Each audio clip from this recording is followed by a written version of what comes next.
Halo mahasiswa, selamat berjumpa kembali bersama saya di sesi kita yang keempat dengan materi inverse matrix. Nah, kali ini saya berharap untuk tetap fokus selama saya menjelaskan. Sekarang kita akan lanjutkan materi kita. Yang pertama, kita akan membahas inverse matrix dengan metode kofaktor. Kemudian kita juga akan membahas inverse matrix dengan metode transformasi elementer. Oke. Sekarang kita masuk inverse matrix dengan metode kofaktor. Nah, jika ada matriks A dan B yang bujur sangkar sehingga A dikali B nanti akan sama dengan B kali A sama dengan I itu berupa identitas, maka B disebut balikan atau inverse dari A dan dapat dituliskan B sama dengan A min 1, atau kalau kita biasa sebut itu B sama dengan inverse A.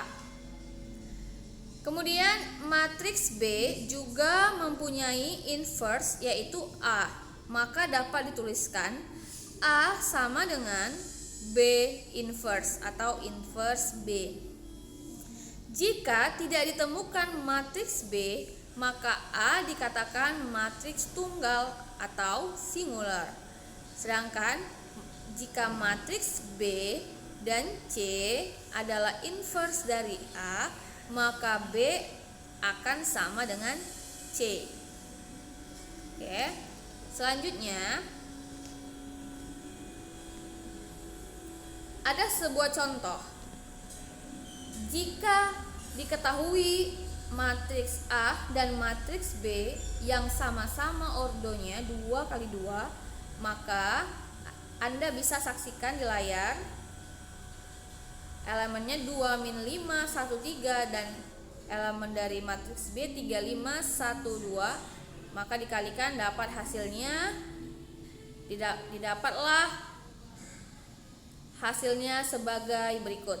Maka dituliskan B sama dengan A inverse, B sama dengan A inverse atau inverse A. Kemudian matriks kofaktor. Matriks kofaktor itu merupakan matriks di mana setiap elemen Aij diganti kofaktornya menjadi Cij sehingga disebut matriks kofaktor.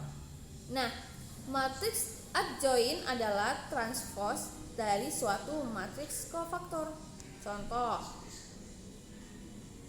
ini Anda bisa lihat A, matriks A dikasih tahu elemen-elemennya, kemudian disuruh menentukan adjoin dari A, maka kita harus mencari dulu kofaktornya. Oke, setelah dapat maka kita bisa mengetahui adjoin dari si A tersebut. Nah, kemudian matriks balikan. Matriks balikan itu disebut juga inverse. Jadi kalau ada katanya nanti mengenai balikan itu merupakan inverse.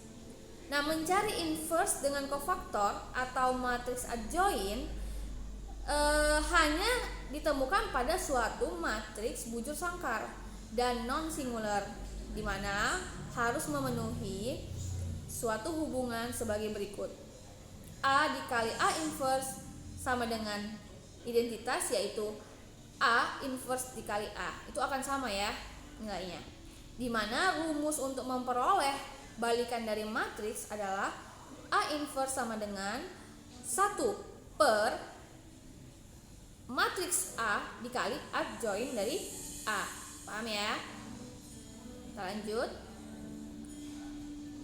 Contoh, Anda bisa lihat sendiri ya contohnya ya. Saya akan agak lama di bagian contoh supaya Anda bisa menyaksikan determinan A, bagaimana cara mencarinya dan jawabannya. Oke. Nah, Sehingga kan didapat tuh determinan A sama dengan 0 dikurang 4 dikalikan dengan matriks si A tadi, ya kan, A join A, sehingga dapatlah hasilnya minus 54. Nah, selanjutnya inverse matriks dengan metode transformasi elementer. Jadi misalnya ada suatu matriks A dengan transformasi elementer dapat diubah bentuknya menjadi matriks yang disebut matriks normal. Nah, untuk menentukan balikan atau inverse dari matriks tersebut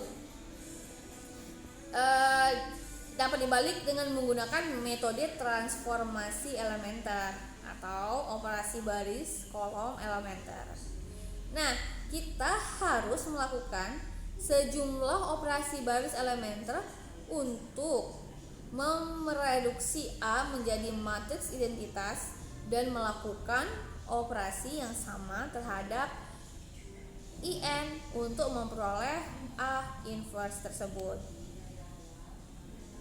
Kita lanjut. Nah, langkah-langkahnya, maka kalian harus paham langkah-langkahnya dan sesuaikan. Yang pertama, gabungkan matriks identitas ke sebelah kanan A. Kedua, lakukan operasi baris elementer sehingga A I menjadi I A inverse. Contoh, misalnya sebuah contoh, tentukan inverse dari matriks berikut dengan menggunakan transformasi elementer atau operasi baris elementer. Ya, perhatikan dulu. Oke. Kemudian maka jawabannya seperti ini. Anda bisa lihat ya. Atau kalau kecepatan nanti Anda bisa screenshot dulu untuk mempelajarinya lebih lanjut.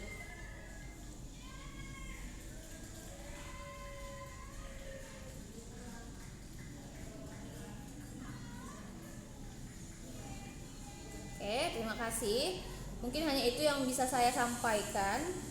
Untuk lebih dalam lagi silakan buka modul dan kemudian pahami, dan jika ada yang ingin ditanyakan kita akan buka forumnya. Assalamualaikum warahmatullahi wabarakatuh.